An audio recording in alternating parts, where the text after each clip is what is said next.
मैं आपसे सवाल करता हूं, क्या ये ज़हनसाज़ी फौजी क़यादत ने खुद करवाई अपने खिलाफ? गिरफ्तारी के चंद घंटों में मुल्क भर में 200 से जायद मकामात पर सिर्फ फौजी तंसीबात पर हमला करवाया गया।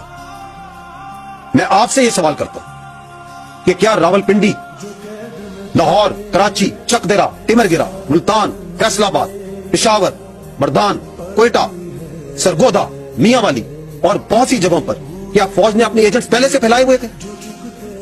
मैं आपसे यह सवाल करता हूं, क्या फौजियों ने अपने हाथों से अपने शोहदा की कुर्बानियों को जलाया? मैं आपसे सवाल करता हूं, क्या हमने अपने फौजियों के हाथों से अपने दफाए पाकिस्तान की अलामात को गिरवाया और जलवाया?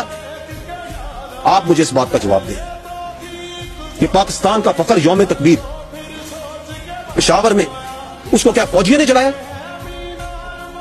किला बाला हसार के आगे आसी असले का मुजाहरा और फायरिंग किसने की? गैर मुल्की ज़राए अबलाग और शख्सियात को रियासत पाकिस्तान और फौज के खिलाफ मवाद क्या हमने खुद प्रोवाइड किया? जब यह चल रहा था सिलसिला, जब जलाओ गिराओ हो रहा था, उस वक्त बाहर से बैठ के, मुल्क में बैठ के नामी बेनामी अकाउंट से कौन प्रचार कर रहा था कि मजीद जलाओ, मजीद गिराओ?